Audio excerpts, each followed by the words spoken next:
Hello, it's Dr. Cortex here, and you're listening to Raw Dogs, one of my favorite podcasts. And yes, it's part of the Greenlit Podcast Network. So keep listening. Who knows what you'll find out?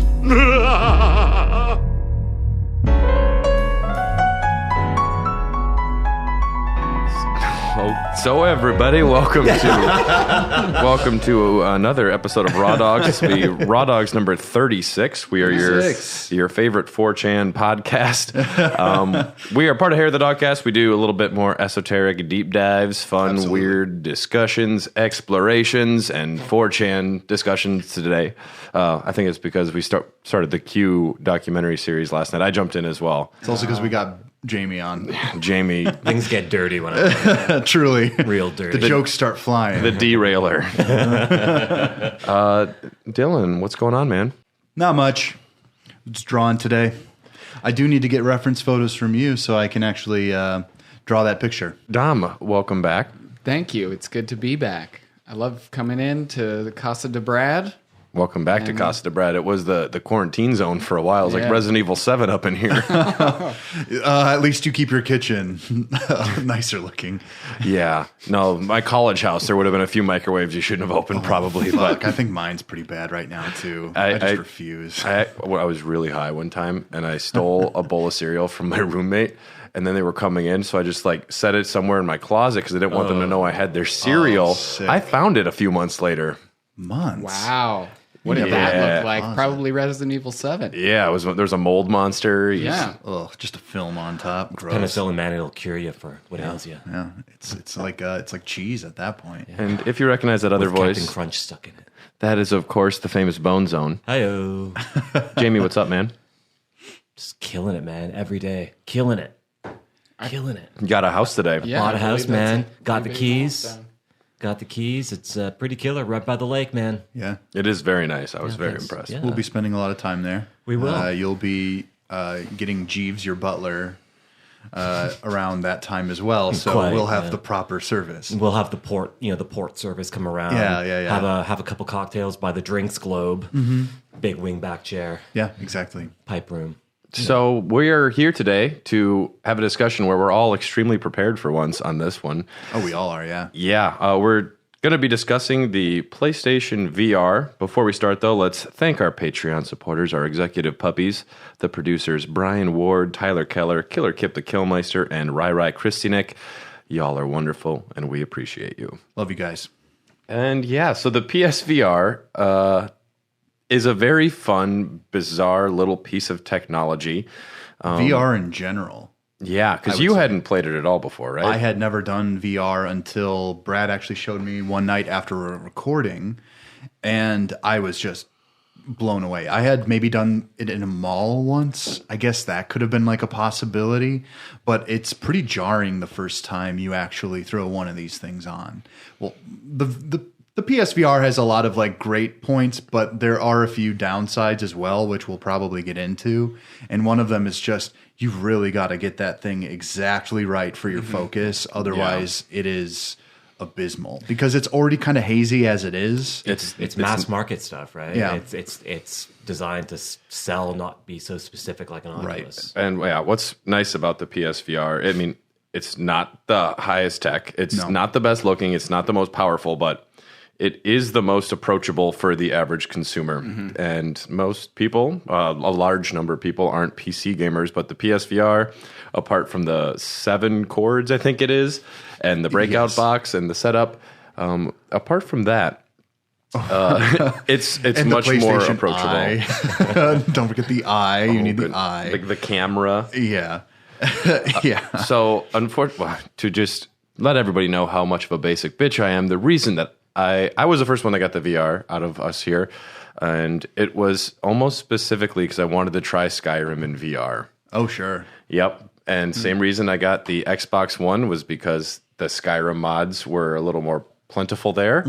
I have Skyrim on many things, but I was able, I picked up the PlayStation VR, I want to say it was back in 2018.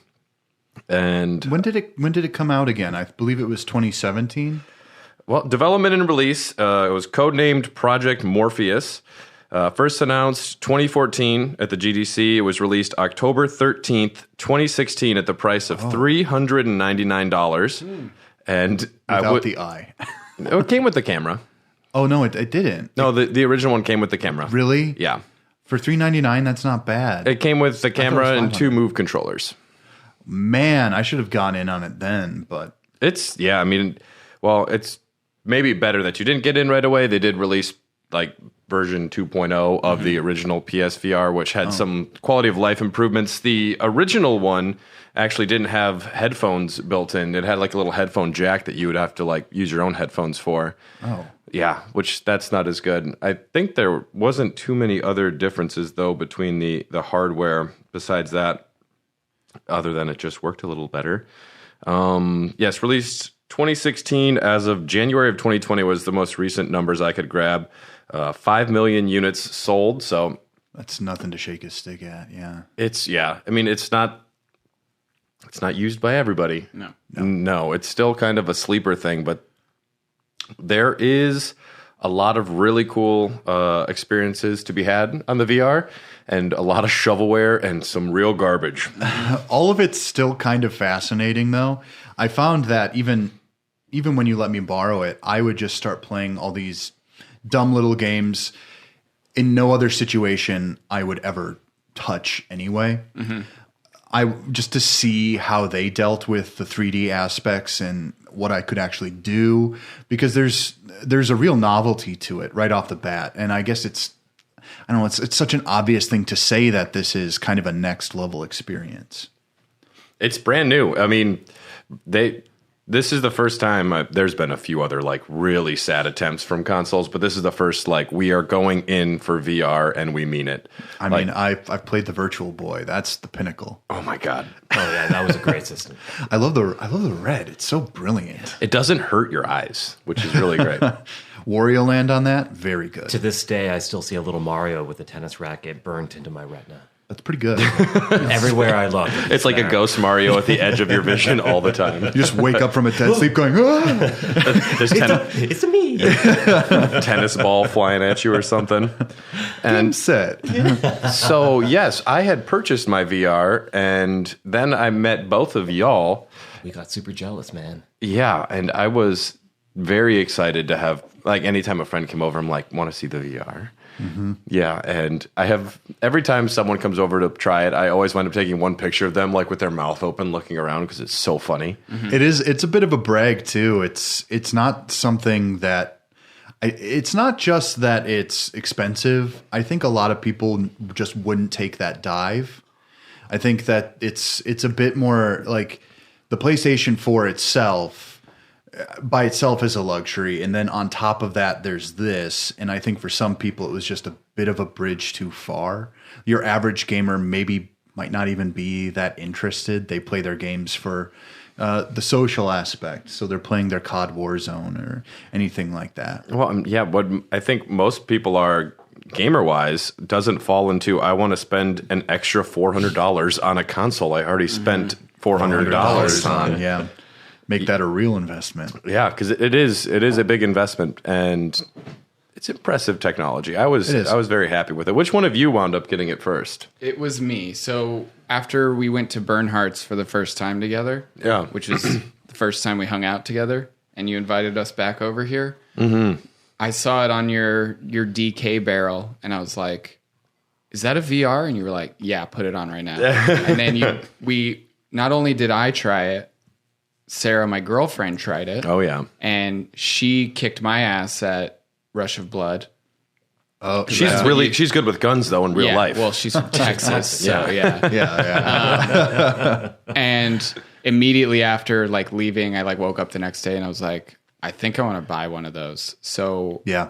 I just saved up some money, and around my birthday, I bought myself a VR, and then Did I invite you over, or did I just send you a bunch of videos of Sarah playing it?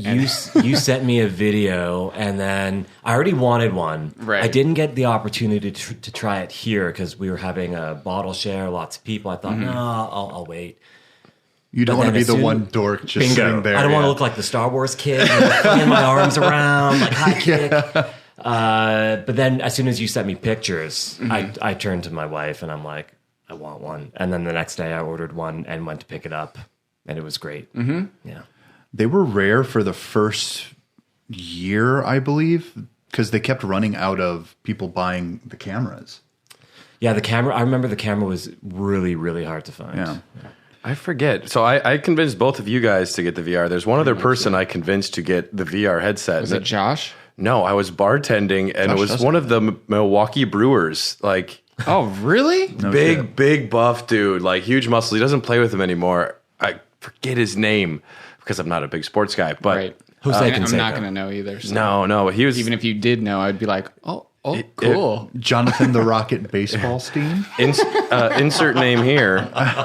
Eric Thames. But I convinced he was just in just having a beer at the brewery, and I was like, dude, you gotta get that VR. And he's like, for real? I was like, yeah. And I was chatting with him for a little bit, and then I gave him my card. I'm like, you need anything, man, let me know, because you're a cool guy.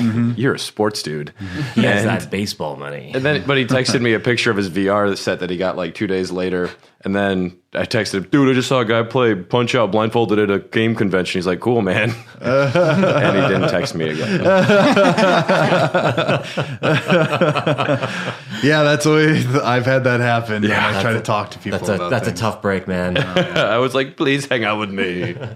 Be my friend. Some other things about the VR before we just start gushing everywhere.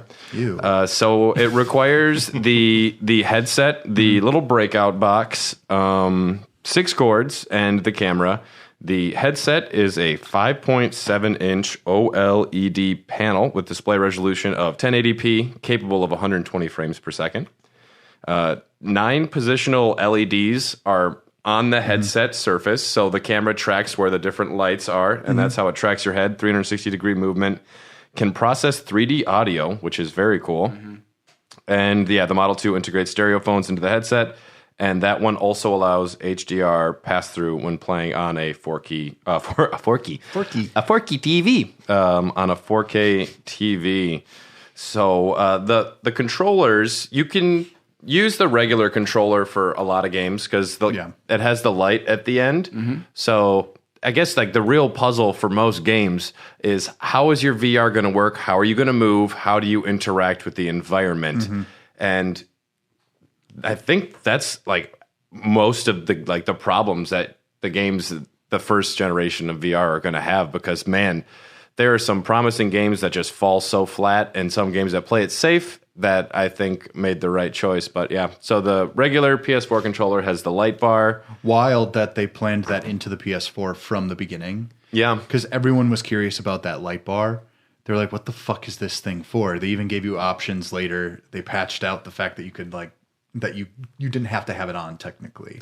Well, even the Move controllers, going back to when they first created it for the iToy for the PS3, they specifically said this is technology for PS3 and moving forward. So I think obviously they already had that in mind with the big lights on it and everything, because the tracking technology of the Move controllers is exactly the same lighting tracking technology as the headset. So the PS3 Move controller, that one also had like an analog stick. No, didn't. Those are the only ones. The only difference, actually, I gave Dom my old ones. Yeah, the only difference is literally the cable that plugs in the bottom. Yeah. Is that for real? It's a piece. It's PlayStation 3 cable instead of a PlayStation 4 cable, and that's the only difference.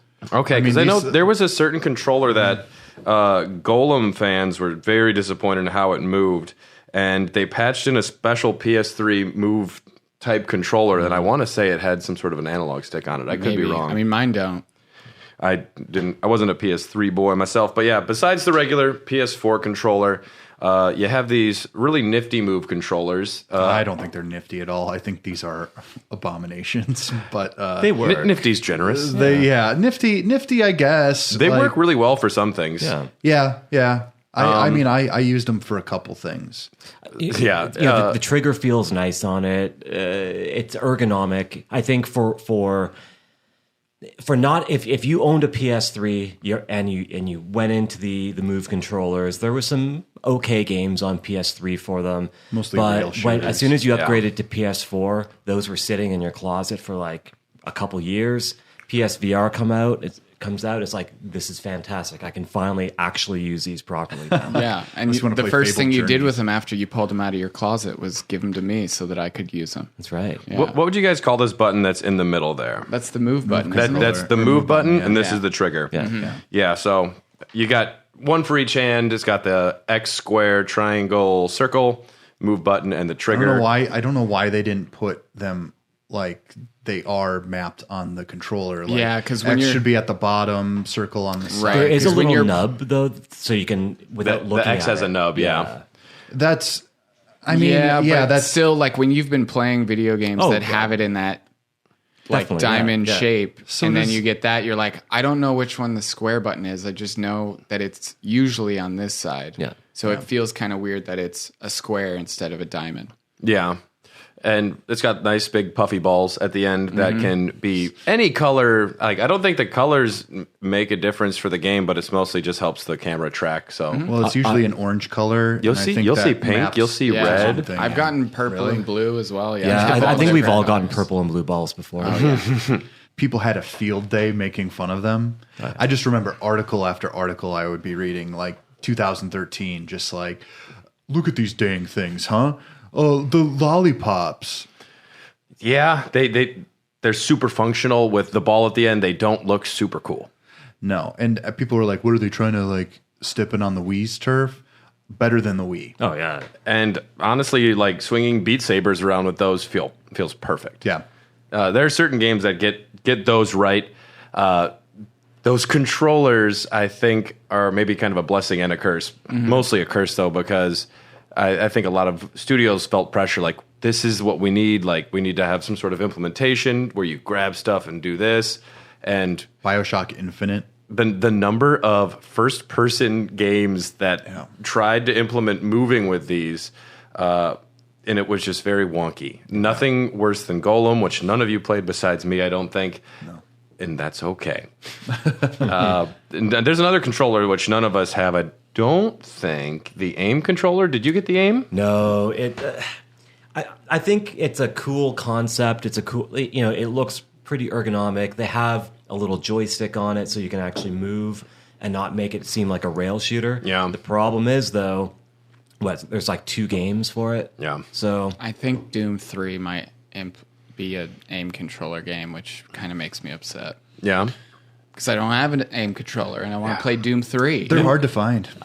They're expensive, too. Yeah, Like it's- $100 even a if pop. they were easy, I don't know if I want to spend $80 or whatever they you can get it like $74 used on Amazon, like good condition used. Yeah, so but it's still. still expensive. And to play 2 games. Yeah, yeah. To one game which is abysmal, and the other game looks promising, but you need the fancy $70 toy for it. So, yeah. Farpoint is fantastic. it looks great. Yeah. I think it must have been a PS Plus game because I have the full game available on my It was really? this. It It was is, yeah. this for this. Oh, that's right. This month. For this month. Yeah, and it's great, but it looks great. It doesn't control perfectly, and you can tell it wasn't designed without using the aim controller. And if you're using it on a PS5 without your light at the end of the controller, and if you don't sync up your PS4 controller, all you can do is move forward. Yes, and that is some wonky movement because they haven't figured out movement yet. Yeah. But speaking of movement, there's another peripheral that I don't think almost anyone is familiar with. I was surprised to find it. It's listed on Sony's website. The 3D rudder. For boating. Oh, no. Is this the thing you put your feet on? It used to be called the Dutch rudder.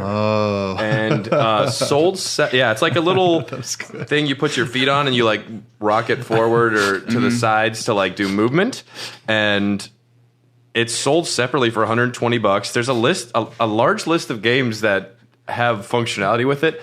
Nothing I've heard of though. Right. Like almost nothing that I even recognize as far as games, and it's got terrible reviews. So when do you course. have when that came out? Is that to like compete with the Wii balance board? I think this is newer. I think it's maybe like a year old or so. I would be very happy to try one. I would be very unhappy to pay for one. Right. It's not Sony Direct though. That's like third party. Right? I know Sony has it. Their logo really? on it. Oh. Sony was it. They didn't create it, but someone else did, and they slapped their logo. Okay. You can use their logo for it. Well, do you think? Well, I'm curious as to how it would be implemented and what games could actually use it. I bet there's like snowboarding game that probably can use it. But skiing would be good. Even for an FPS, so that would be great. If you're using something like the aim controller or just your two move controllers aiming guns, just to lean your feet forward. Or if you alternate your feet. Yeah. I look stupid enough in my boxers, let alone having a rudder that I'm like rocking around. Yeah, that's true. That's true. One other peripheral I was able to find, because I'm like, what else is out there? They have like they call it the long stick handle extensions for Beat Saber. Essentially, you attach your move controllers and you make it into a Darth Maul lightsaber. So you definitely turn into the Star Wars kid. But that is the full transition to Star Wars kid. How do you even play Beat Saber like that, though? You'd have to be doing You'd have to be really fucking good at Beat Saber. I think it's you have to play easy mode and probably yeah. Which that's something that I usually would never advise for games. Like start at normal. Even if you're great, like generally normal is where people should start unless you're very comfortable with a certain franchise. But with VR, there are certain times where it's like, if someone's playing Iron Man for the first time, I'd say, just do easy. You'd much rather just get through the levels than have to play certain stretches again because you got confused. The movement takes a while to figure out on that one. It's a confusing game. Especially when you're leaning forward and it looks like you're like skiing. Well, okay, so this is something I wanted to talk about. Setups. Like, I always generally my computer chair swivels, and it's great for most games. I bring my swivel chair in there, and then with certain games you can you're just turning on that, which is really great. A few games ask you to stand up, but I always like to have my sitting swivel chair. Yeah. Now, what do you guys generally play? I do a swivel bar stool, so no arms to get in the way, because certain games, if you're sitting in a cockpit or something like Blood and Truth, where you got to holster your guns and everything, if you're sitting in a chair with arms, all you're doing is hitting the arm rest every time you try to put your gun away, and then you shoot yourself in the foot and all the bad guys hear you. Hilarious. I just had a regular old chair, and I was annoyed with Iron Man because it forces you to stand up. Well, this guy didn't. No, I bar stooled it, man. And to me that would ruin the experience. Well, the range, I guess the range, that moving around, but I have a regular old chair. There's no swivel to this. And I was just like, really? I got to fucking stand up? And I did, and I thought it was all right. I just I don't know, just for the immersion element of the way Iron Man is standing up when he's flying. It felt really cool to turn and be doing that. To me, it sucks standing for 6-7 hours, but to me it was integral to the experience, and that's why I was thankful for the long load times for sitting. See, go ahead. I take it a little bit further. I typically play completely naked. It's better immersion that way. You really feel that you're that. If we need another thumbnail, you can do Jamie in a bathrobe with his dick hanging out in Iron Man gauntlets. That'd be fun to draw anyway. And I don't even need this podcast for that. Draw me like one of your French girls. Well, sure. And Dom, you take in a bathrobe with their dick hanging out. I take immersion seriously, Dom.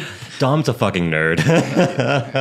I saw the vid. It depends on the game. Yeah. Most of the time, I'm just sitting on my couch. But if I'm playing a game where I'm flying through the air like Iron Man, I will put my ottoman out. I will get everything else out of the way. I'll put a fan in front of my face, and I will jump off a cliff and fly like there's no tomorrow. So this guy, just for the listeners to know, Dominic sends Brad and I a video of him playing Rush VR. Mm-hmm. And, he's lying down, he's going at it, he's really into it. And it's Dom is getting immersion again. But then you pause the video and you zoom up, and he literally has a fan blowing in front air of his on face. Him. I'm telling you guys, fucking do it. It's cool as shit. It looks stupid as fuck, but when you're in the headset and you feel the air flying past you and you're just going past trees and mountains, it feels incredible. I guess you take a $6 game and turn it into a $60 game doing that. Part of the VR experience is your complete loss of sensory, of your surroundings. And that's one of the reasons I didn't put it on for so long, because to me it's all right, I'm moving my chair and I have to put the headset on. I'm going in here. There's cats. Like, my girlfriend's going to think I'm a ding-dong. But fiance now, so she's almost trapped enough. Yeah, she's almost trapped enough. But, like, Resident Evil 7, when... Oh, God. So, okay. I picked up Resident Evil 7 again, and I'm like... I remember I was like, I'm at least halfway through the game already. Like, I think I'm pretty much near the outside.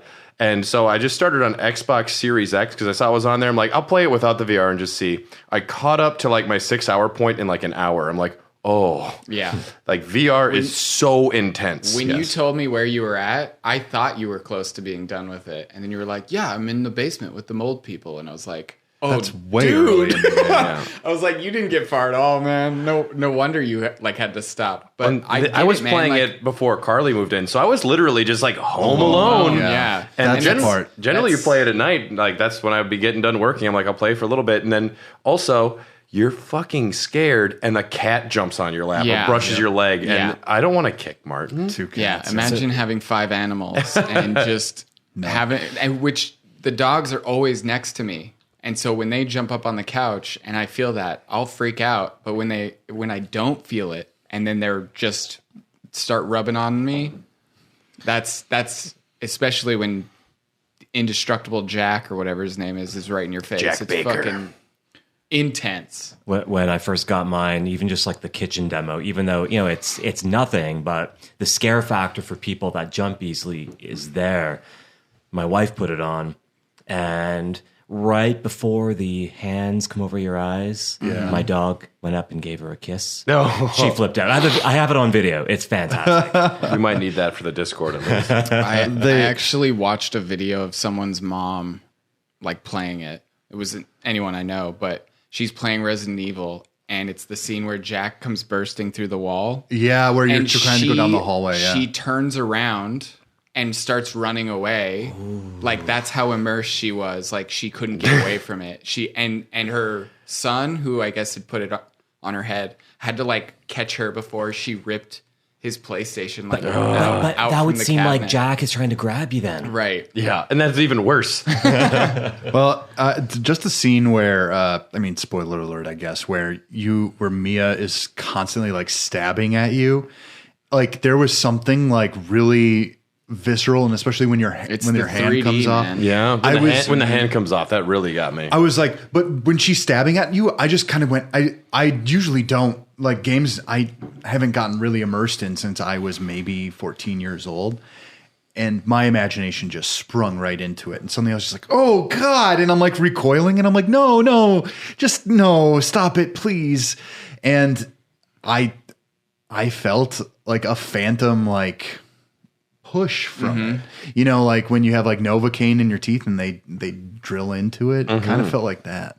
Well, it's you're actually perceiving 3D, which is if you have bad eyesight in one eye, you're a little fucked here. But you have 2 separate lenses in there, which there's some really cool technology going in there. I used to work at a movie theater, and just the way 3D cinema, the reason like 3D movies sometimes look a lot dimmer is because theaters aren't putting the images bright up enough, because you have to have 2 images. So you have to have like twice the brightness, and then you only see one in each eye. Right. But they're projecting both up there. But you're perceiving in 3D. And even something like Skyrim, it's just so baffling. Like Lydia, you turn around, she's just standing there wanting your dragon bones, and you're like, you can just like, she's there. Yeah. And that's why something like Resident Evil 7, it's not in VR. I'm just running through the game. I'm like, okay, this guy, Survival horror, pretty standard fare. It's still fine. Like it's a really wonderful good game. It's a really good game. I'm not in love with some of the shooting mechanics, but it plays better in VR. And certainly, it's the mood factor is just amplified to the 20th degree. Well, it's still one of the best looking games that's been made in the past 10 years. Right. Do you mean in VR or just standard? Standard. Okay. It's a mixed bag, the VR. Some games look very impressive, and it's amazing how bad some games look. Yeah. Some things don't handle the conversion very well. For one thing, I think Skyrim did it very well. They obviously spent a lot of money on getting that into conversion, and I was impressed with some of the things they did with it, especially with the move controllers. But there's also this really strange uncanny valley in Skyrim that I never got while I was playing it standard. like you said, like a person will be standing there and it'll feel like there's someone standing there, but then you'd be like, oh my God, you look fucked up. Like I never really noticed how bad the character models were in Skyrim until I played the VR versions. I was like, I can't take you seriously. Get out of here. And so I was just the world's biggest asshole. I think one of the things, if they make a game dedicated to VR, there's nothing else to compare it to. So even if it's a little bit fuzzy, as long as you're immersed, I have fun, but it's the tack on VR modes, which can sometimes be a little bit less than stellar. Right. Mm-hmm. I will say with Skyrim, just the act of walking through a cave or like walking in a house and just, I always cite looking at ceilings in Skyrim because it's something you never do when you're playing in the regular mode. But like I find myself looking up and just seeing the rafters and seeing what's going on up there. And it's perceiving 3D space, and it's so much fun when you're actually going through locations. And just the simple fact of just talking with random people in cities, I wind up paying a lot more attention to them in VR because it's strange. It feels like you're talking with someone or you're listening to someone with really bad voice acting. I haven't tried Skyrim. But come back. Do come back. But it's definitely one of those ones where it's like, that does look cool. It looks like they actually implemented it. You let me borrow it, and I was like, I can't play this because you would have gotten too into it. I would have gone balls deep. We wouldn't have seen you for like a month. And my girlfriend was just about to move to Atlanta, and I was like, if I dive into that, it's going to be Persona 5 Royal all over again. Yeah. So initially when I played Skyrim, I found the move controllers to be a little cumbersome and stupid. They still are. And then I moved over to this. But recently I went through and played, and I'm like, I got to play for a while with the move controllers. And I've gotten so much better at dealing with them that I was able to do a lot of the movement. Because they do a thing where you're like, you have one controller and you kind of like lean it forward or lean it back to like move directions. And then you have like turn left or right. And a lot of games, they have there's so many extra settings in most VR games where it's like, do you want to snap 45 degrees, 90 degrees with this button, or you can turn it off and just like have it hold, and you just like the camera turns with you. And or I'm like, teleport mode or whatever. See, and I can't. I don't want teleport mode, and I don't want the visuals to snap. I need it to be a smooth, fluid turn. Because otherwise, it's just like my head's getting jerked around and the immersion is so broken. I'd much rather have to deal with something else than anything like teleport. I think that's why the joysticks on the PSVR 2 or whatever they're going to call That's going to be so much better. Yeah, it's going to God, be what so an rad. improvement. Well, we actually recorded at Tom's one day. I can't remember for what episode of the Dogcast that was. Yeah. It was one of the ones where you were on it, Dom, and we played Half-Life Alyx. Oh, fuck, that game's so good. And one of the things I immediately said was like, oh, these controllers are so much fucking better. Like everything about them felt like more substantial. The dual analogs. Right. Yeah. I had never held them in my life before. And remember how you were like, the controls are like, you just push the button and then put the thing in your backpack. And I was just, okay, boom. And just. It happened. The next thing I know, I'm pulling a shotgun out from my bag and I'm just running down. And I was like, holy cow, this is great. And I can't wait for that sort of. I'm glad that they're taking all the things that other VRs are doing that are working well and finally implementing it into something. Well, and I think the thing that they have to get away from is the light sensors. I think that's what's because once you're out of the most camera, and you don't know because you have a headset on. Well, have you guys seen the latest patent filed by Sony for next gen stuff like VR? Oh, where you can like scan an object and then you can like use that object as a controller. Yeah, like in the patent like a banana, sketch, it's a banana, right? So the camera will map where your buttons will be. So, that has potential right there. That's absolutely fascinating. I would love to play with a banana. Oh God, I would, or an apple. A dildo. Oh man, don't get me Could started you imagine? on the dildo. Yeah. I mean, these already. Yeah, they're a little phallic as they are. For me. The one game where the move controllers I thought was implemented well. Sure. And this is like kind of earlier game, only made for VR was Blood and Truth. The movement was very rail shooter like. Yeah. where, you hit a button. It's not jerky, your character will automatically move here. It'll automatically move there. But I thought the grab and use controls were really well laid out. For anyone that hasn't played it, you're like this secret agent man. It's actually very cool. It makes you feel like you're 12 years old. You're in like gun battles in a car. It's so immersive that you have to reload your gun. Elements yeah. Oh yeah. Remember when I was getting through that game, just like slapping it around, and I was holding. You didn't need to, but you could hold them.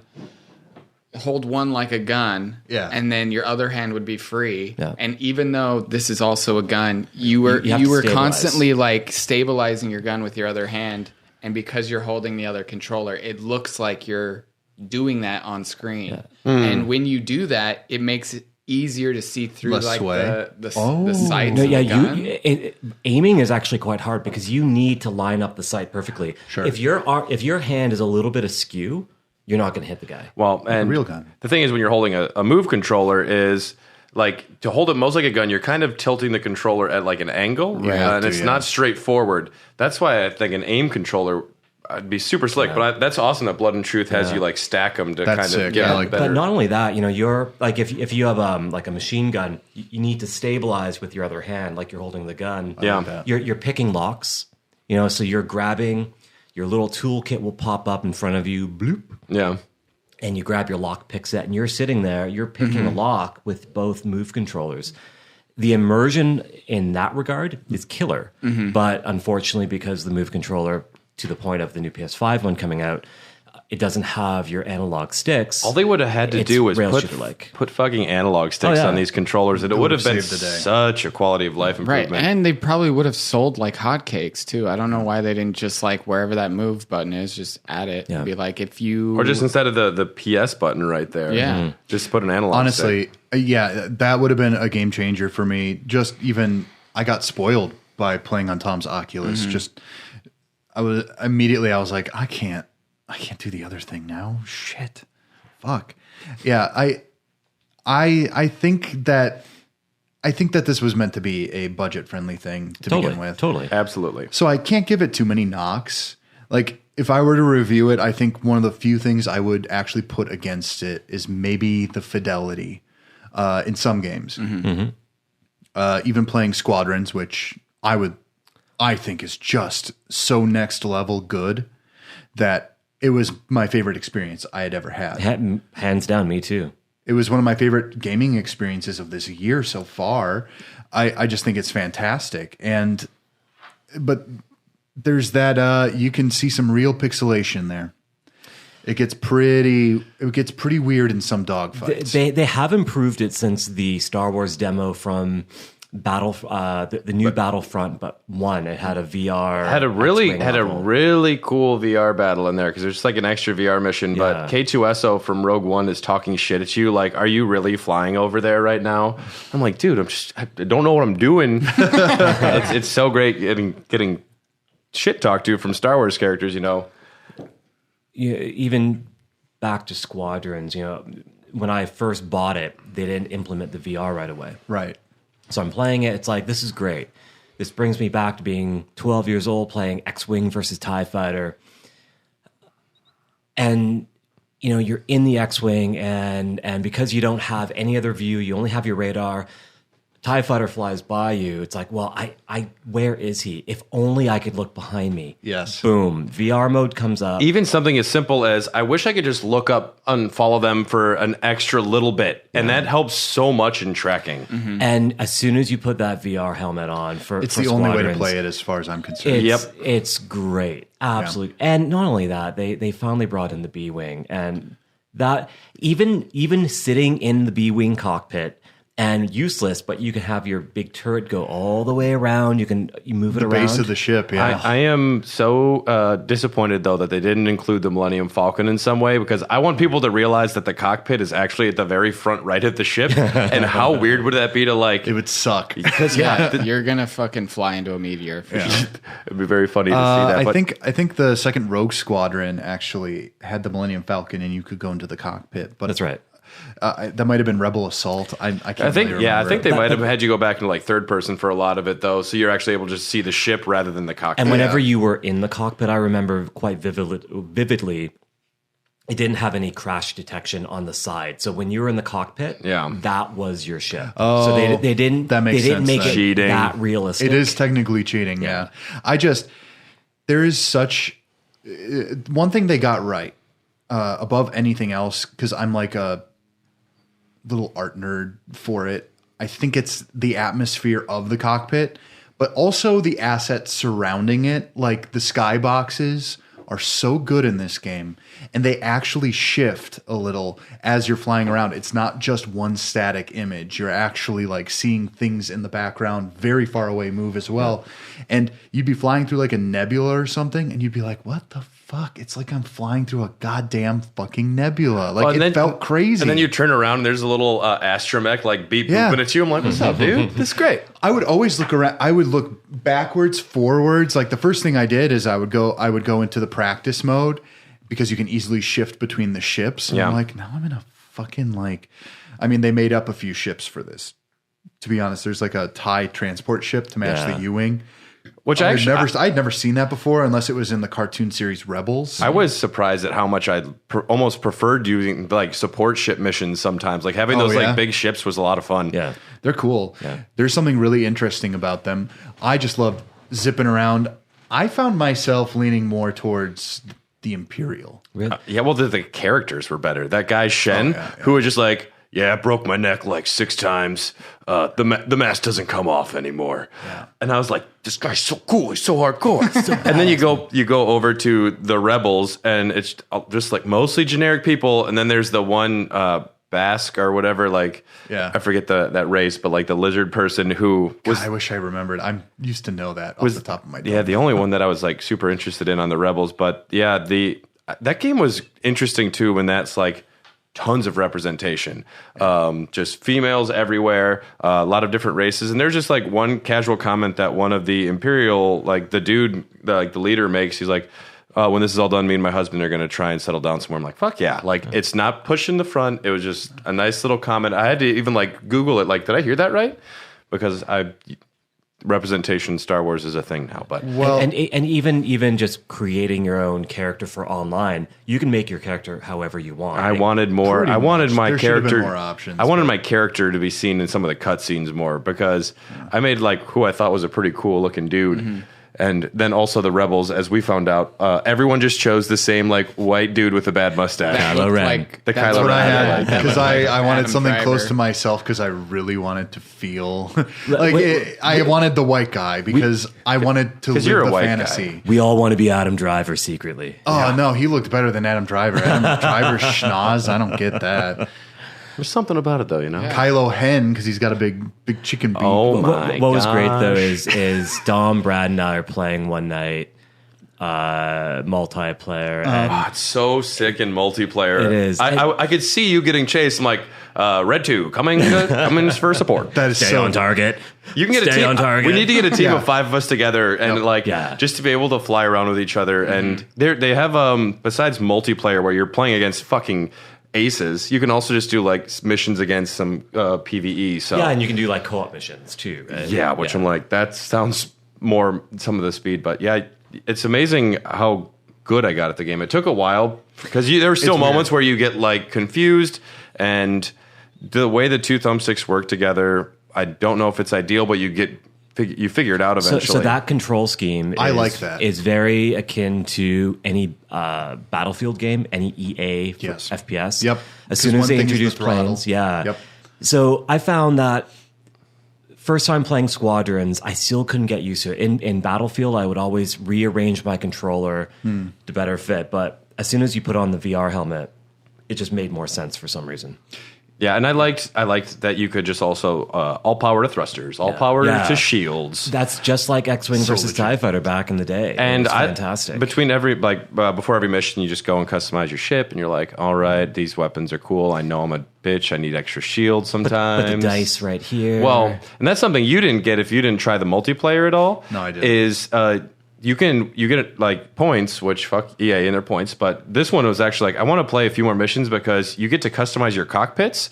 You can get like a little Yoda doll to put up or a little like hangy TIE fighter up in your cockpit and customize it, or get like a little hologram Emperor, which I'm like, that bobbles his head. I'm like, I'm into that. I knew it was going to be a temporary experience because I was borrowing it, and I'm like, I'm not going to get like highly invested in this thing. Like, I'm going to enjoy it, and then it's gonna pass on. But like, just if I had to play it again, there's only one way I think I can play it, and it's on the VR. Yeah. It felt like every mission I was putting $2 into a very fancy arcade machine and having one of those, like you're in the giant ball experience, because you get 3D audio. Oh, yeah. And it's the most immersive thing. And I'm in my robe and underwear in the living room, and Carly's just like shaking her head, and I'm in a TIE fighter also as well. I think another one. Did I mention the TIE fighter? I don't know. I don't know what it is, and I don't know what the art department really had to do, but they actually achieve a sense of scale that works a lot better within the VR system itself too, because a lot of things in Star Wars are gigantic ships, gigantic asteroids that you're flying around, and you can only get so much of a sense of scale without that 3D element to it. Mm-hmm. And so it really does just take you to that next level. It's really hard to describe, and I don't know if you guys could even, for our listeners, like quantify how it feels. I don't know if it's something that you just have to experience. I think it, like, to put it like very plainly, it feels like you're sitting in a TIE fighter or an X-wing. It literally feels like you're there. Yeah. You're in space. If you see something in front of you, and if it's massive, it looks fucking massive. When you see enemy ships, you're able to track them visually with your head, and you're able to just zoom in on them, get behind them, and just shoot them down. It's slick, and there's no feeling like it. And I don't think I could go back to doing any sort of dogfighting games without this. Well, have you tried any of the other dogfighting games that are out there? On the VR? Mm-hmm. I did the Eve Valkyrie demo, which was spectacular, and I guarantee if it wasn't for Star Wars, I would have been like, this is amazing. Yeah. But after Star Wars, I'm like, this is really good. Before Squadrons came out, I used to play a lot of No Man's Sky. Mm-hmm. That one isn't really, that one isn't really, it's great too, because your move controllers you control that took me out of the game instantly. Oh, I loved it.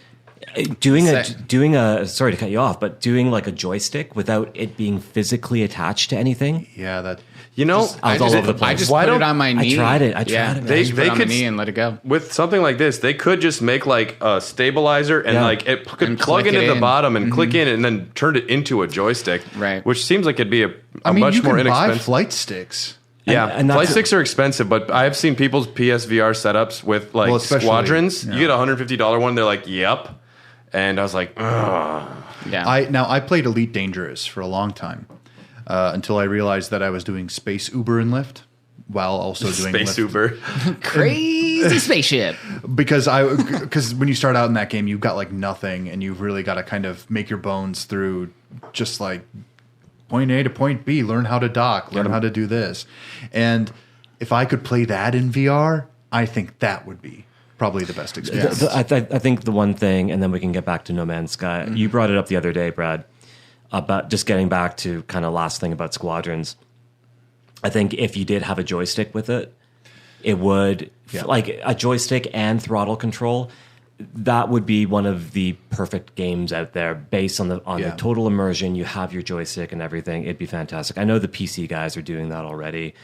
Yeah, but they've been doing that for 35 years or something. Yeah. Probably with Flight Simulator. Bunch of nerds. Yeah, that's the reason you can't find any decent ones, is because all the nice ones were immediately sold out the moment that Flight Simulator 2020 came out. Yeah, Microsoft Flight Simulator. Yeah. So if you are enjoying our discussion and you'd like to join in on discussions all week with us, we do now have a Discord available for Hair of the Dogcast and Raw Dogs. It's currently going to be available free for a short time because we're having so much fun with it, but eventually it will be locked behind Patreon. If you'd like to join our discussion, just shoot us an email at hairofthedogcast@gmail.com, or Facebook or Instagram, or Hair of the Dogcast, Twitter @HotDogcast, definitely reach out, join us in the discussion. Earlier today, Killer Kip said he really enjoyed being able to put on a VR headset to play Street Fighter while his ex and her dad watch some football game. Hell yeah, Kip. Hell Dude, yeah. Sports. Yeah. The ex and like the dad's coming over. He's like, "Hey, how's it going, Kip?" He's like, "I'm fucking gonna play Street Fighter." Okay, just puts his headset on while they're watching football. That's so cool. To be honest with you, that is one of the greater benefits too. Allie did like she's like, I really wanted to watch something, and you're playing your like X-Wing game, and I'm like. You can. I said, you can. And I switched to the Google. She's like, what? And I'm like, I don't fucking need a TV. I'm not using the TV. Where we're going, we don't need TVs. If I'm playing in the dark, I'll turn the TV off because you can see it like kind of below. Yeah. And I'm like, I want it to be fully dark, so I'll just straight up turn my TV off. So I played some 7 Remake. We're going to grab a couple more beers and take a quick break, listen to some of the other amazing shows from the Greenlit Podcast Network, and we will be right back. Listen to them. Hello, my name is Jonathan Dunn, and I'm inviting you to listen to Our 3 Cents, a weekly podcast where myself and 2 of my very best gaming chums are counting down our top 100 favourite video games of all time. For all the episodes and information, check out our website, www.our3cents.co.uk. Hey, Lassie, what are you doing here? Timmy's in a well. Sequelcast 2 and Friends is a podcast looking at movies in a franchise, one film at a time, like Harry Potter, Hellraiser, and The Hobbit. And sometimes the hosts talk about video games and TV as well. And now it's part of the Greenlit Podcast Network. Oh, Lassie, we don't need to rescue Timmy. He likes the well enough, I guess. Darth Vader is Luke's father. Lassie, I told you to lay off the spoilers. Matt is a sociopath. And we're back. And we're back, everybody. Before we just started gushing about games, I thought it'd be cool to talk about some of the things that you can do outside of the games and also the subtle differences between the PS5 and the PS4.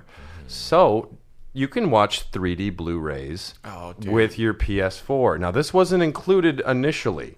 This was patched in later. Really? No fucking way. That's so cool. And you know what's not fucking cool? Putting in Harry Potter 3D in your PS5 and it doesn't work because the PS5 can't play 3D Blu-rays. No way. That sucks because when you let me borrow HP7 and just the logo comes flying in at you at the very beginning and you're in the clouds, you can fucking see everything when you awkwardly dance in a tent, it's like you're there watching them. Oh my gosh, I was there, man. I was the third wheel. To be the devil's advocate, though, I own one 3D Blu-ray. And me too. A TV that I used to own before I moved to America was a 3D capable TV. Mm-hmm. It was cool. But I don't know if I would want to watch 3D movies in my living room. Well, don't make them anymore. Man. Well, no, exactly. But some people would want to, and that was a functionality that I think was cool. I was super excited because I've been playing a lot of shovelware. I'm like, I just want to watch a movie and not hold a controller for a while. And sadly, it didn't work. And then I was like, well, shit. And I couldn't get the YouTube 3D to work either on the PS5 because there's like some 3D, it wasn't playing things in 3D proper for the PS5, at least when I was trying. I didn't try hard enough maybe, but there is some other 3D viewing apps. But then I go to try and play one of my favorite experiences in the VR, Apollo 11, and that just doesn't work on the PS5. Damn. No shit, really? It doesn't work. You couldn't even find it. And that was an interesting experience. Oh, yeah. There's a lot of PS5 or PS4 VR games that don't even work with the PS5. Well, it's a handful of Ubisoft games. We'll get to that. And it's most of the games Crew, which sucks. Well, it's weird because most games work, and a lot of games though it says something weird might happen. We don't know. There's a warning expects some unsupported features possibly. Yeah. And I tried to play Until Dawn: Rush of Blood, play through a few missions because I hadn't played on the PS5 yet, and that's one of my favorite experiences. And halfway through every level, it would just stop. Really? Yep. Damn. And I was like, damn. Well, we were looking for a good hangout game, and Dom, you had that recommendation of Werewolves Among Us or something like Werewolf that. Within, yeah. Yeah, and it's impossible to find on the PS5. Mm-hmm. Yeah. If you search on your app on your phone or the PS4, it's there. But then more reading, that's an Ubisoft game. And going to Bridge Crew, which, hey, make fun of it all you want. We're not making fun of it. I'm just not a Star Trek person. The only reason I haven't played it. I'm not even a Star Trek person, and it's so much fun. Yeah, I've seen playthroughs. It looks hilarious. It's so great. I think we would have a lot of fun playing it. As a group, if you know the guys that you're playing with, it's a blast. Even if you don't know the guys, my wife was back in Canada for some reason. I put on my VR. I played with a bunch of guys. Don't know who they were. They were pros. They knew what they were doing. It was a fantastic time. Yeah. I believe the exact words that you used when you described it to me were, I just played with a bunch of fucking nerds. Oh, totally. But it was great. But I'm a fucking nerd too, so it's all good. I'd rather play with a bunch of fucking nerds than play Rec Room again with a bunch of 5-year-olds. Yeah. You weren't there for that.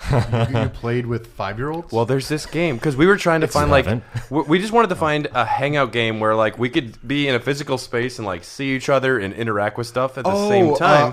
You're talking about the Rec Room. Yeah, but can you like choose your avatar from like? You can, but you have to pay for like customization. It almost kind of reminds me of a shitty like one of those My Life games or whatever, and they look like fucking RuneScape graphics. Yeah. Those can get pretty funny. Well, if you have the right people, then it's hilarious. So I was able to get it going first, and all of a sudden I'm in like this open like social club, and there's just like kids running around like screaming at each other and like lifting their hands up and taking pictures. I'm like. I was like waving at someone, and then we high-fived. I'm like, "This is pretty cool."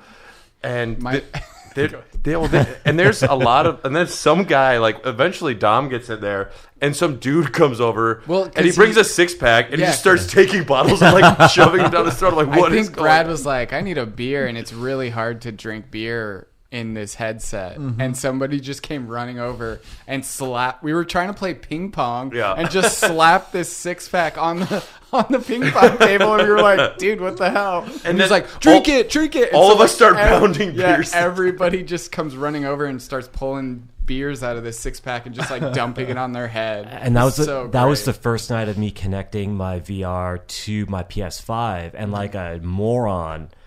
Syncing the Move controllers, I accidentally logged in on one of the controllers to the wrong account.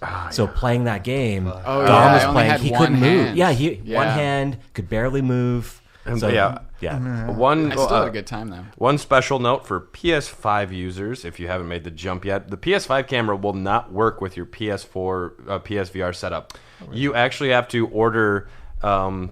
The adapter for the PS4 camera, but the new PS5 camera will not function with your VR. So you actually have to get a special adapter because it used to have its own unique port for the PS4, but now it just has to be plugged into USB.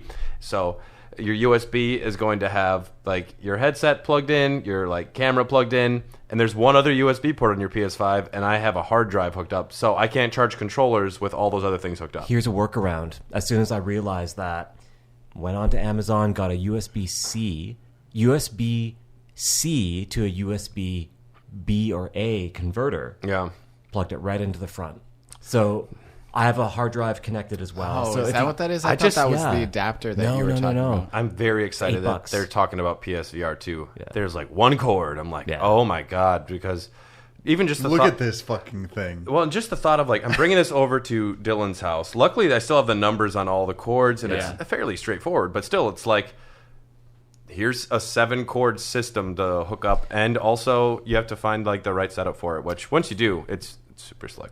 The one good thing that Sony did do though is that they're giving away the adapter for a limited time. I don't know if you can still get it for free. I think you'll be able to get it for as long as you want. Yeah. I got 2. Like they randomly sent me 2. So let's fucking just gush about some games here, folks. Hell yeah. Any games anyone specifically wants to talk about right away? Should we just go in alphabetical order? Oh, Jesus. Well, there's... Okay. By us or by game? Well, let's just go... Well, and a lot of the games I've played aren't on this list, so I might just... Accounting Plus. Yeah, there you go. Have you played that one? No. I thought you were joking when you put that, so I had to Google that. It's like, it's a real game. No, it looks cool. It's done by Squanch Games. Is that Rick and Morty? Yeah, Justin Roiland. Oh, fuck. It's made in studio at the studio where they make Rick and Morty. I believe it's Starburn Studios. the animation studios itself, and this is kind of a division. Justin Roiland famously was an early adopter for VR, and he's pretty damn obsessed with it because he's kind of this antisocial weirdo in real life. He's a hardcore. He's the reason I started playing Witcher 3 because I listened to an interview about him talk about it, and I was like, this game sounds cool. So I need to get into it. The training, like even before you start, the guy's like, hello and welcome to VR. And there's like a basketball hoop you can walk over and you just start shooting hoops. He's like, almost. Nice. you don't make it, and he's like, I don't care. Here's the trophy. And you get the trophy no matter what, and it pops up. He's like, I don't even care. I love you. And then you have to, before you move forward, he's like teaching you how the move controls work. And it's like, here are 3 dank Rick and Morty memes. Yeah. Which one's your favorite? It's like, I like that meme too. It's so funny. Pickle Rick, classic. So it's relatively new then.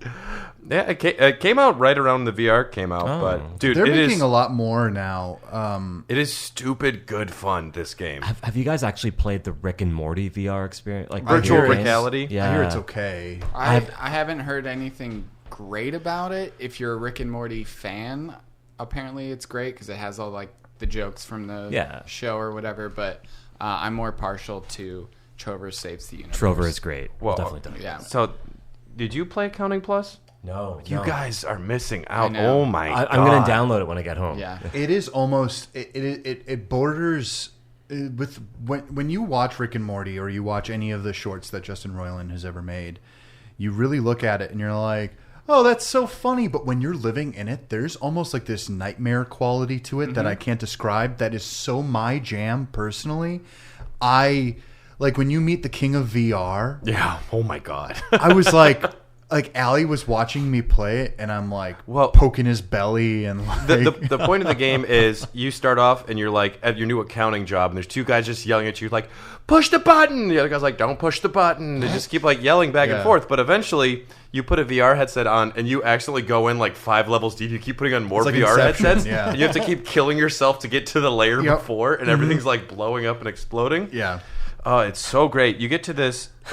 I mean. It's filthy, this game, but you get to this section where you are in an alley and there are 3 like kid gang members. Scooter! And the first thing you hear is like, you hear this girl, she's like, listen, bitches, we're the toughest motherfuckers around. You got that? Yeah, that's right. We eat dicks for breakfast. Don't we? That's right. Don't we? You said it. And then, so you have to prove you're bad to the gang. So there's like a computer, you just hit a button to download music. Like, we got a new gang recruit. We'll call him Scooter. We'll call this person Scooter. Scooter? We're gonna call him Scooter. Scooter, you wanna join our gang? Yeah. You gotta be fucked. That's gonna be Scooter. You gotta be willing to do fucked up things all throughout the night. They call you Scooter because they're trying to induct you into the gang. But yeah, you have to like, have to pick up a beer and drink. Like, oh, Scooter's drinking beer. And then you pick up a brick to throw through a window and they're like, don't do it. And then the cops no, are come coming. on, Scooter, no. Oh, Scooter's reading a porno mag. Yeah. Whoa. So all of this sounds fantastic. Downloading it as soon as I get home. Oh my god. No, you have to, honestly. And the reason I'm saying this is for the longest time, Dom was like, Jamie, you gotta download Trover. Saves the universe. By Have Justin you guys Roiland. played this at all? Well, before we move on to Trover, Okay. they're even like the Squanch games, they like hyped up at a few like game things like, and then no one's found the hidden zoo level, and there is like you can get to an extra room that no one knew about, and it's a guy like a conspiracy theorist like Charlie, and he's trying to explain like what the zoo level is, and there's like a lot of people who are trying to figure out how to get there, and it's also like hinted all throughout the game. And then in this one level, there's a key hidden up there that you can try and throw stuff at. But as far as I know, there is no zoo level. It's just fantastic. It's like the cow level in Diablo 1. In Diablo 1, yes. And if they make another one. But I'm not familiar with Trover Saves the Universe. So it's made by Squanch Games. You play... It's like a lightsaber game. Pretty much, you're like an alien. Like you could probably give it a little bit more justice because I haven't finished it yet. But it's like playing a Rick and Morty, like just like you guys said with the Counting Plus. It's like Rick and Morty, Justin Roiland humor. It's filthy, but I watched a playthrough of it. Yeah, it's filthy. You're like an alien with a lightsaber. It's absolutely hilarious. Yeah, It has teleport functions, which I know you guys said that but it's you not don't bad. necessarily. It's not bad. Yeah, they do it well. It depends on the game. Most of the time, it's just really not implemented right. Yeah, well, the reason why. So the reason I like this game so much is when I bought my VR, it came with it, and 10 minutes in, my girlfriend was like, "I want to play," and she did. And then 10 minutes after that, her mom was like, "I want to play."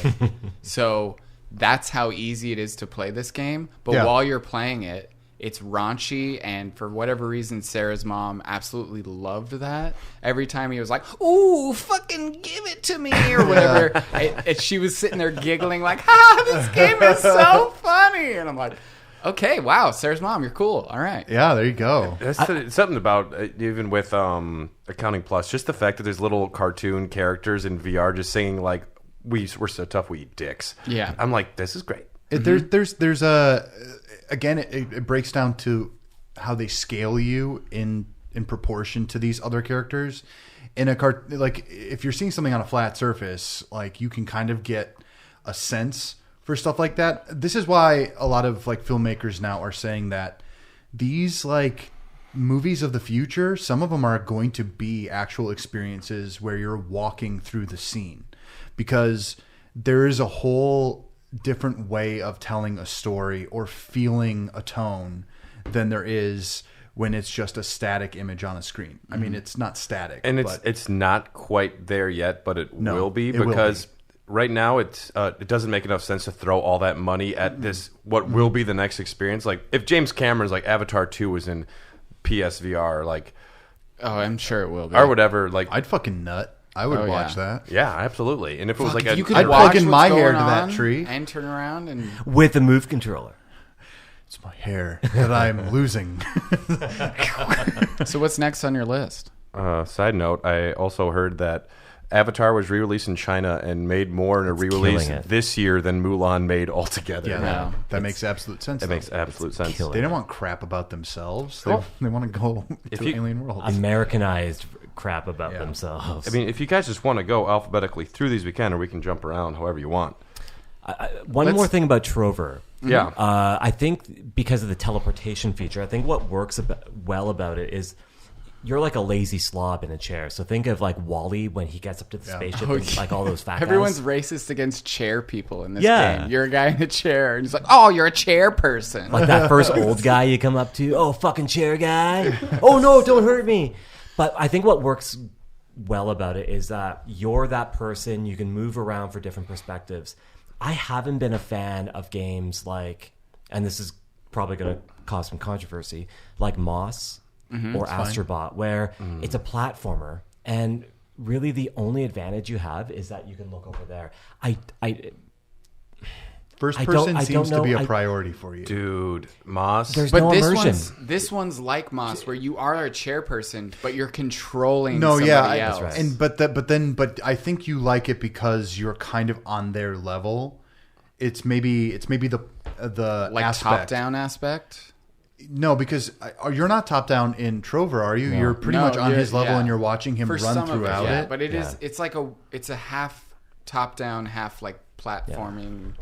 You're in it instead of being a camera somewhere. Wow, that makes kind of sense to me. I really liked Moss for what I played of it. I think it looks like a great game. My wife played it. I watched it. I think it looks great. Mm-hmm. I don't think it has to be VR. I think it's pointless. I think it actually does. I think Moss is one of the best experiences on the VR for me. I was riveting. I was blown away by the story. And what makes the VR important is, I think, like, it's great looking at the dioramas, being able to like look around a puzzle and have to figure out ways you interact with it and your character does. But it's also just having Quill, your little mouse character, your little female mouse, who speaks in sign language to you and says thank you and does all these great things and looks for high fives, and you reach out to give her a high five and she dances. It's so great. But you get the perspective of like this small mouse, and you see the castle off in the distance. And I don't know, I was so charmed. That game is just endlessly charming. I was blown away by Moss. I agree. It's very charming. I just don't think it has to be VR. It doesn't have to be, but I think it was worth being in VR because I think the thesis of it truly is that you're in this, like Brad was saying, this miniature world, and the fact that the camera is so far above, it's meant to make that seem so minuscule. I think the immersion quality actually helps with that, and I don't know. I think it's a perfect thesis for what a lot of VR can be. That's not like a first-person shooter or. I'm trying to think of something else. But it's a platformer with a new camera's perspective.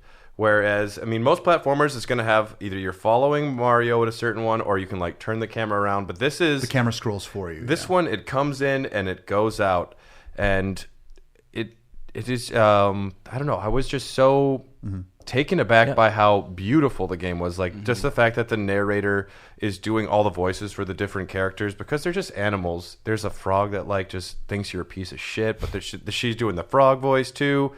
And then there's that big like. Did any of you beat Moss? I didn't beat it, no. Did. The further you get, the better the game gets. But at the end, there's a sequence where this giant snake, is just trying to get you, and you have to hit all your jumps right. And you take your mouse and you zip line down to this spot, and you think you've gotten the snake with this thing, and then he comes back to life, and the mouse has to jump off and stab it in the head. And I'm like, it was amazing. And at the end of the game, they say like. But the mission's not like your quest isn't done. There's going to be more. I don't know. It is pure fantasy in the best way. Great platforming too. I don't know. I've never had an experience like Moss. It could function outside of it, but I wouldn't want it to. And that's good to hear. Like I've only watched it from afar. I'm sure it'd be different if I was actually playing it. But yeah, once the game gets more difficult too, like there's a little bit more nuance to fighting. And you mentioned Astrobot, which.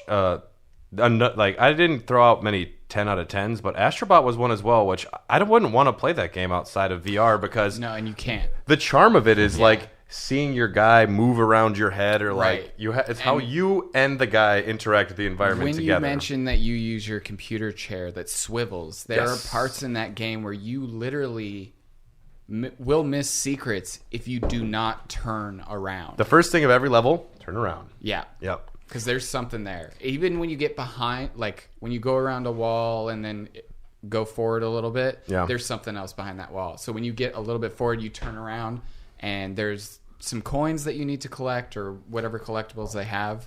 That game is awesome for VR because it's always a 360 immersion no matter where you are. I think what gets me about that game, though, is I'm one of the handful of people that get really bad motion sickness after a while, which is something we haven't talked about yet. And when you're like constantly moving, I feel like shit afterwards. Skyrim VR with the smooth controls is actually the first time I felt that within a VR setting. I think there was a disconnect, especially with the aiming, since the aiming is literally done with your head on a swivel, and then you have to move actually with the left stick, and I found that to be a little jarring. And I don't know, I think there would have been a better way to handle it, but I'm not sure what that could have possibly been. I think controls have a big part of it because, like, actually going back to Trover, I haven't finished the game yet, but that's probably one of the Did you get sick? Longest VR experiences I've been able to play, to keep going. Pretty much every VR, I plowed through a lot while I was quarantined, and after like 3 missions in Iron Man, I'm like, I just had to Google like, how many missions do I got here? I just need to know the time frame, because a VR experience, you do generally not want them to be too long, depending on, but because you have to be in your headset and possibly in an uncomfortable chair and sitting a certain way. We'll talk about Golem in a little bit. But Astrobot Rescue Mission, I'm so happy that Sony is starting to embrace Astrobot as its like main mascot. Cute. He's well designed, and just like the end of Rescue Mission, like he jumps in your controller and he waves at you, and I always, every time I like pick him up and like, what's that little guy? Hey bud. You get close to him, it's great. Well, when they announced that Astrobot was going to be the pack-in for the PS5, I was like, that makes sense because he should have been the pack-in for the VR. Yeah. I think what happened was this team developed that game, and they were like, you get our hardware, and asked them to come back for the haptic feedback. The only thing that I would say negatively about Rescue Mission is like I wish that they couldn't fuck the robot. Yeah, I just couldn't fuck the robot. I wish they had move controller levels or like a side world where it's all move controller stuff. I don't know how they'd implement it, but they would figure it out because they're so good at doing everything else. And yeah, you said it for the PS5 with the Astrobot game. They are showcasing what makes that new controller so special, and they just fucking get it. And they get it, man. They are like they are the new Sony mascot in me. And these games, like, I love the way Astrobot jumps because it reminds me of Mario Sunshine in a really good way. It's like his little like float Boost, a short boost. It's solid platforming. One add-on to talking about that developer getting Sony and getting what they're trying to do. The one thing we didn't mention with the new PS5 VR controllers, not only do they have thumbsticks, but also like the DualSense features. And the one thing... They're going to have haptic triggers and finger detection. Iron Man VR, great game, load screens suck balls. But the one thing that I was hoping about was... Wouldn't it be cool if I had haptic feedback? When I'm flying around with my repulsors, you feel it. You feel the charge up of you when you're shooting out your hands. It would complete that immersion. And when I read that PS5 was getting that... Yeah, those new controllers look slick. You know what I'm hoping for is haptic feedback in the headset. That they are like that is something that has been rumored at, and I don't know how much of that I want. I don't know how much of it I want. I picture migraines in my future. Yeah. I would just think it'd be cool to like be in a rain setting and just feel it. That part would be interesting if it were like a soft element, but if they're gonna like put me in a war zone and I have to feel like blasts from like concussions on the other side of a wall, don't want it. No, I don't want that. I think it's fine to have it as an option if someone really does want that, but I think that there are a lot of legal culpability things that would go along with that. Yeah, no, I don't want it to be seizure inducing. And I think that's probably the reason it won't happen. Unless they can perfect the non-motion sickness with the visuals, that would just cause vomiting. Well, the only thing that's keeping them from that is the visual fidelity and the frame rate. Yep. If the frame rate were on par to how a human perceives it, rather than how they see it through like a television show or a movie or anything like that, I think automatically that problem's fixed. You played Half-Life, Alex, and that was so close where I had none of it. I didn't have motion sickness. I actually felt like I was there, and I turned my head a couple times. I'm doing a quick nod back and forth, and I did not feel, for the most part, like there was any separation between me and the thing. Now, Tom has a very nice setup. This VR cannot do that because I don't think the visual fidelity is even close.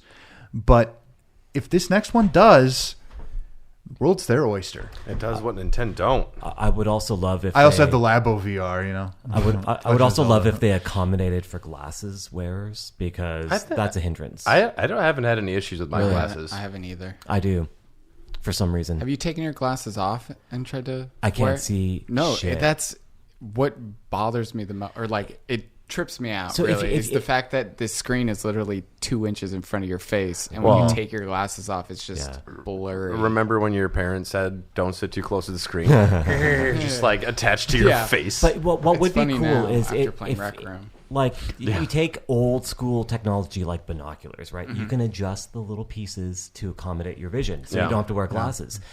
They just add that to a VR helmet. That's a big functionality. That's a big plus, That's like a big expensive. wish list, but that'd be very cool. I would pay extra for that. An extra to put your prescription in there, but then no, not prescription. Enough room for the glasses. No, but like if you're talking about like what dentists use to find your prescription, I think no. It's. Have you ever looked through a pair of binoculars without glasses? No, I'm the only one here with perfect vision. You can adjust your eyepieces to be clear to accommodate what you're looking at. Yeah, that's what I want. I don't really mind the fact that you can adjust it like forward and back. While I'm wearing my glasses, it doesn't bother me. So maybe Sony just has to extend the rubber so that if you wear glasses, no light. Maybe like a separate. Oh, okay. Maybe like you can replace the lining with something a little bit more. That's the solution. Yeah, it really is, because to get it close enough, my glasses would then rub on the lenses. Just get LASIK. Yeah. Well, you've also got like you've also got a forehead that angles back a little, whereas like Brad has a very like right in the face. So I think that might be part of it too. Because if you don't have a problem and he doesn't, I think it's literally because of the topmost portion of it that sits on your forehead. That's got to be what it is. Speaking of foreheads, I wasn't trying to get into phrenology. Or the exact science of phrenology. I mean, Brad, why don't you tell us about Golem?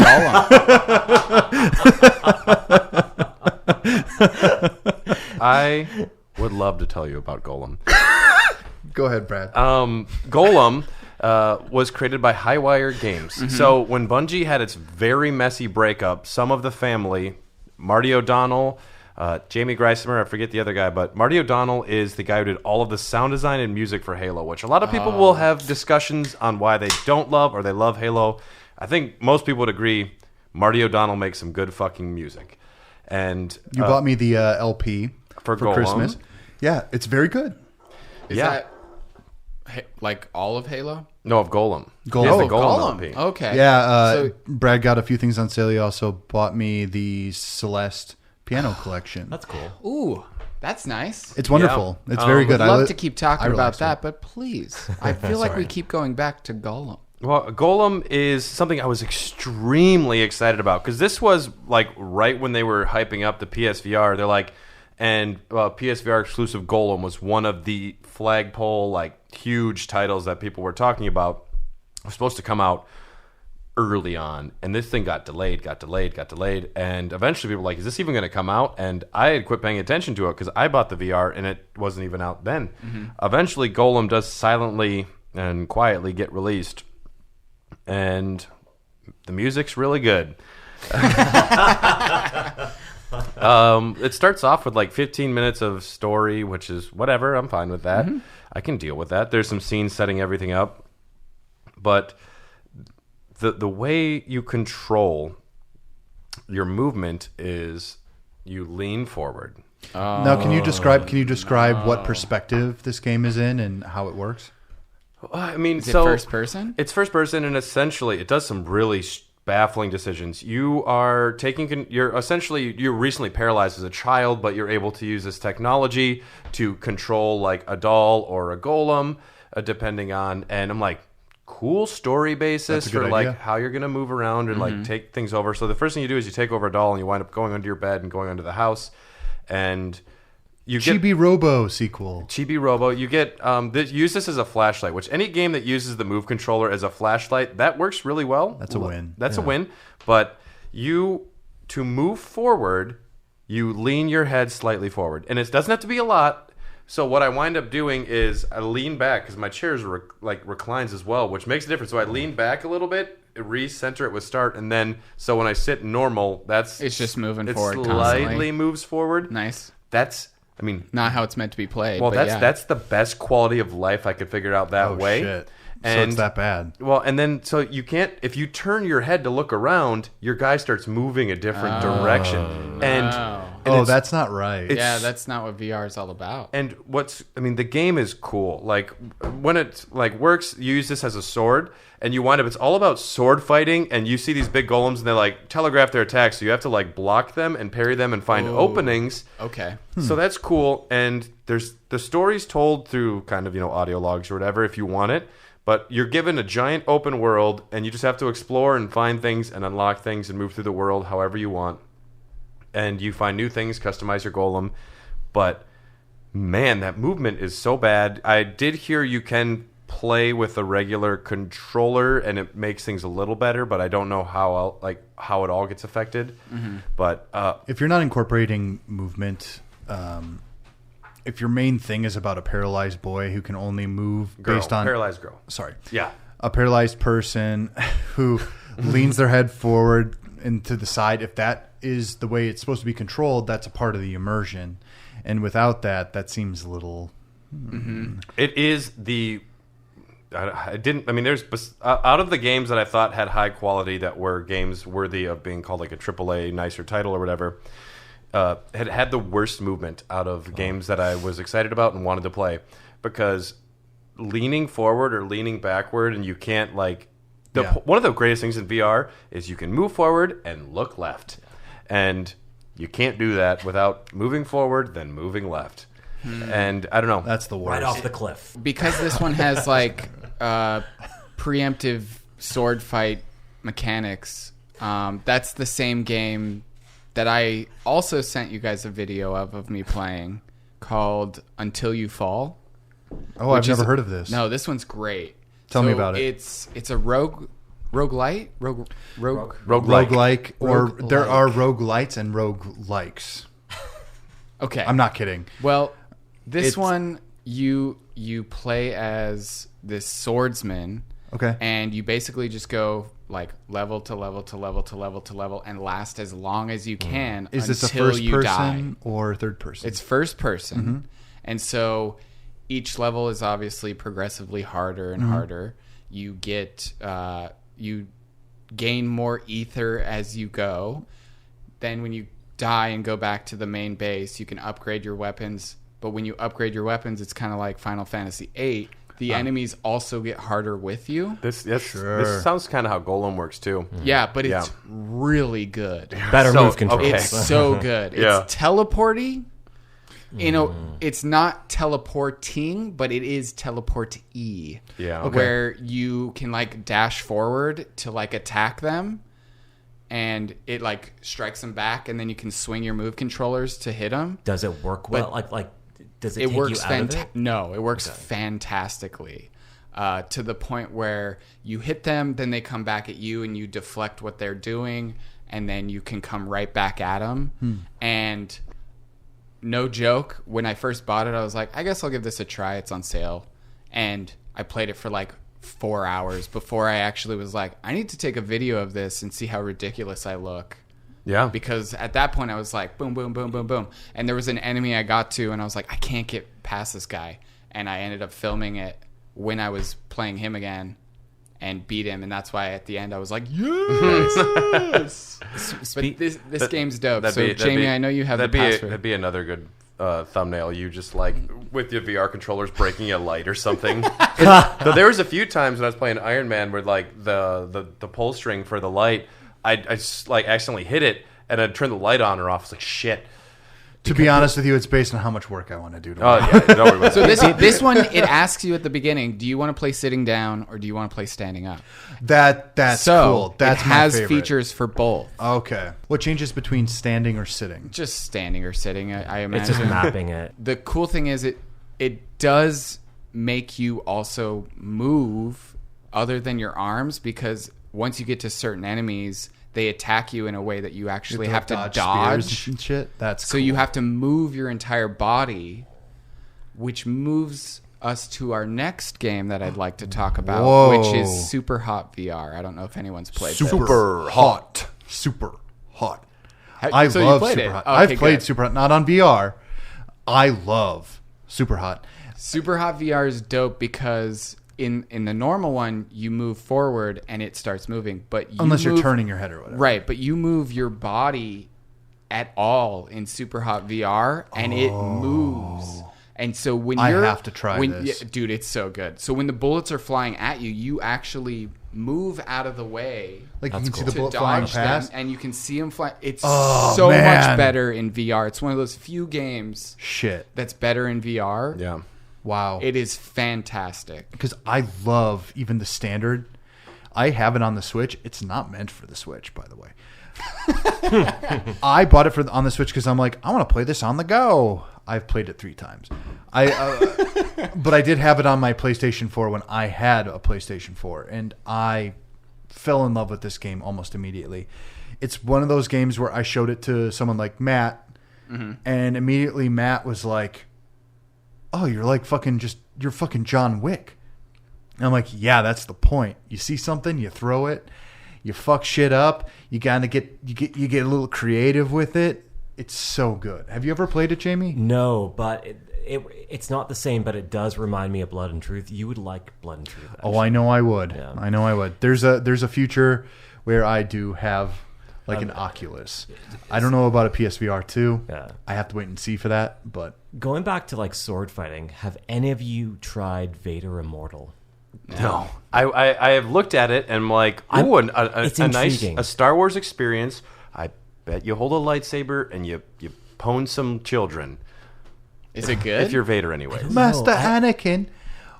Jamie just like, just like stabbing. Fuck you.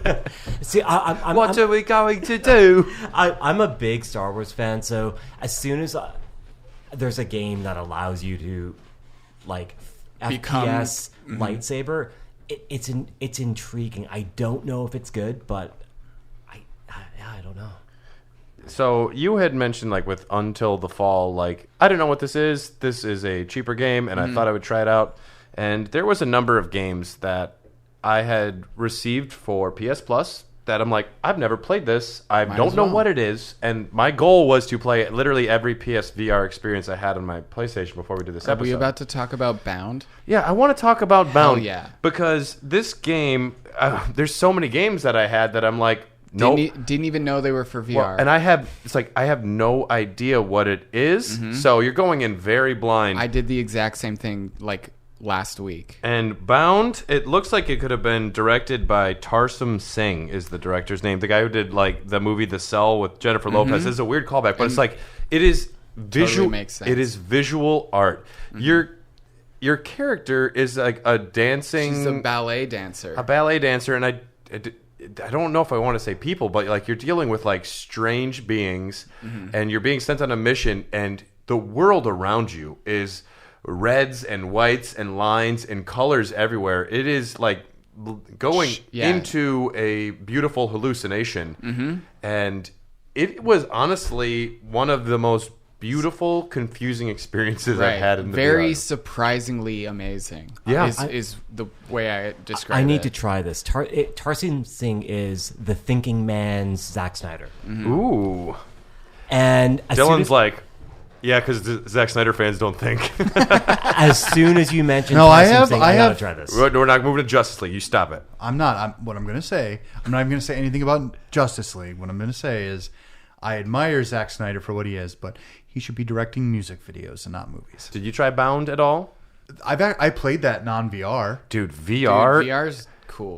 That game shouldn't be like, if it's possible to play VR, it is the way to play. I thought it was gorgeous. Imagine that world. You're a pregnant lady on a beach, and then is that the one I'm? You're a pregnant lady on a beach for a small point. No, I know, but that's what I'm saying. Then you have like this cool thing where you're a ballerina on this like constantly evolving kind of polygonal world. Imagine that polygonal world in VR. I should have. Well.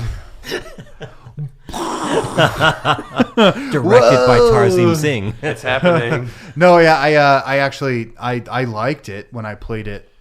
I like playing artsy fartsy games. I'm an indie boy at my heart. This is the artsy fartsy game. I know. Dude. Quite, yeah. Yeah. It's a fairy tale. I know that. So it's really cool. I'd like to try it. Just based on the guy that made it. Yeah, he's so. When you his movies are, it's not made by him, but it reminds me of his visual style. So the way it's played, you actually like you click the joystick to change the camera angle. So depending on which direction you hit, so you're running with the other joystick, and then you get to a certain point, and you have to change the camera angle yourself.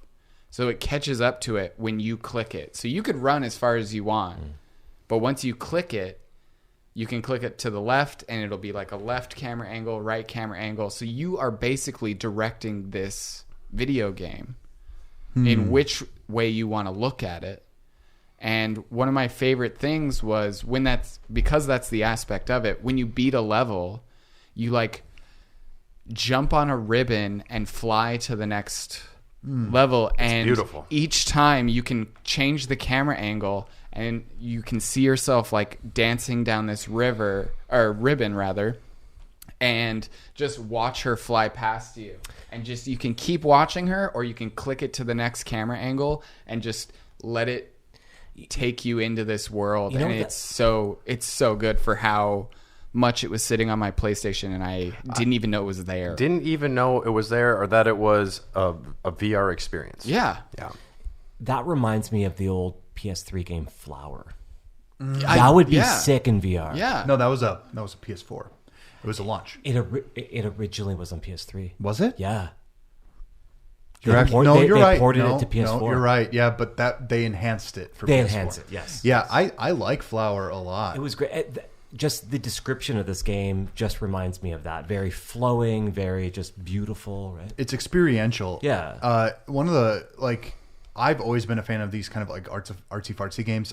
Honestly, we should do an episode on them at some time. Do you like artsy games? That's what we would call it, artsy-fartsy games. We would literally call it artsy-fartsy games. Do you like artsy games? Yes. Okay, just wanted to double check. I'm just going to repeat that till the end of time, actually. And we are coming to the end of our episode here. We're going to keep talking about the PSVR, and it's going to be at least exclusive for Patreon members for a little while. It might be permanently, depending on how long we have to talk. But we still have to talk about Iron Man to a bigger extent. Yes. I want to talk about Static, Kingdom Hearts. Oh, God. Did you try that? Doom, VFR, and a lot of other things. I want to talk about Titanic and Apollo 11, but if you want access to part 2 of this episode, it'll be available to our Patreon members at the $3 tier. That's all it costs, and we have a lot of part 2s that are locked behind that. They might be available to you at some point down the line, but it's cheap, and join us on Discord because we would love to have you, and if you are tuning in for the first time, thank you so much. We appreciate you. Write a review if you have a chance. Tell your friends if you want to. Tell your mom. She might like us too. And if your mom's cool. If your mom's cool, she will. Mm-hmm. We're on Facebook and Instagram, Hair the Dogcast. We are on Twitter at Hot Dogcast. And yeah, check us out on Patreon.com. We're part of the Greenlit Podcast Network. All those shows are amazing.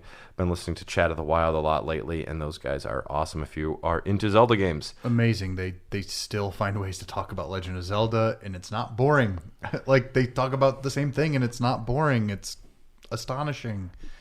They're great. So we are going to end this one, but we're going to just say what our favorite VR game is, each of us. One, like, just the title. We can't talk about it. This isn't the best, but this is your favorite. Jamie, I'll have you go first. Squadrons. Resident Evil 7. Tetris Effect. But the best one is Squadrons. This has been Raw Dogs. Thank you so much for tuning in. And yes, for you Patreon puppies, part 2 is coming right up. Bark, bark. Toughest motherfuckers around. You got that? Yeah, that's right. We eat dicks for breakfast, don't we? That's right. Don't we? You said it, man. Oh, that's right. That's right. You said that's right, child. Yeah, that's right, right, man. We're a gang. You know who can step up to us? Yeah. Nobody. That's right. We're cool as fuck. Yeah, man. You know who can talk shit to us? No one. We're fucking bad. The baddest motherfuckers around, ain't we? I'm a madman. Yeah.